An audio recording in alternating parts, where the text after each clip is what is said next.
Antônio Damasio, o neurologista das emoções. Dizem que Antônio Damasio é o mago do cérebro e que graças a ele entendemos os processos mentais de outro modo.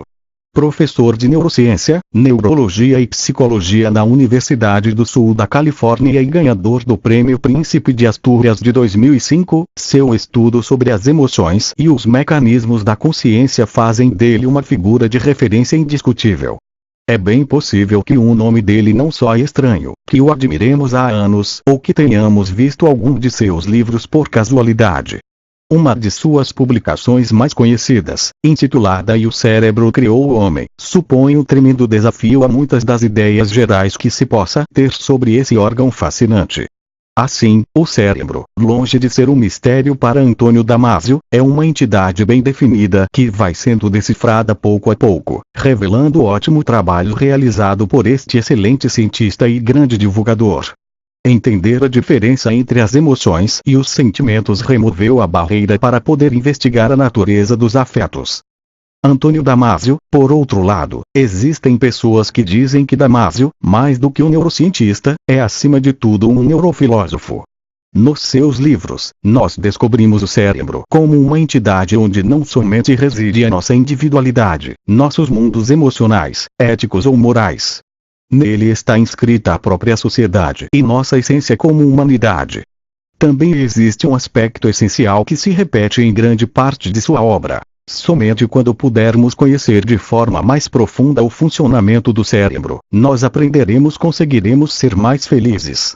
As conexões do cérebro humano. Antônio Damasio, um neurocientista diferente. Existem neurocientistas de diferentes tipos, no entanto, até pouco tempo atrás, predominavam aqueles que eram caracterizados por uma perspectiva mecânica e reducionista.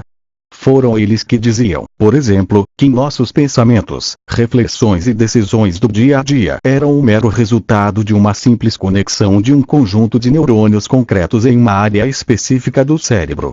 Agora, onde fica então a nossa consciência? Existe uma região específica capaz de organizá-la. E as emoções e os sentimentos, onde são produzidos? Muitos desses cientistas, em um passado não tão distante, sorriam com ironia diante dessas ideias, diante de semelhantes questões. Na atualidade, nós já temos figuras inspiradoras como Antônio Damasio, que deixam de lado essa perspectiva reducionista para abrir outras abordagens e mostrar a importância que tem conceitos como a consciência e o mundo das emoções. A consciência, em primeiro lugar, não está em lugar nenhum concreto do cérebro. A consciência é um processo e uma entidade que está presente em todas as espécies. De fato, segundo ele mesmo explica, inclusive nos organismos unicelulares, como as bactérias ou as amebas, que têm um sentido mínimo de consciência. Trabalham para preservar a sua integridade, para sobreviver. Assim, cada organismo, cada ser vivo, dispõe de um nível mais ou menos sofisticado de consciência com o qual se adaptar e desenvolver. Nós, por outro lado, demos um grande salto evolutivo ao incluir em nossa consciência capacidades como a memória, a imaginação, a criatividade e o raciocínio lógico.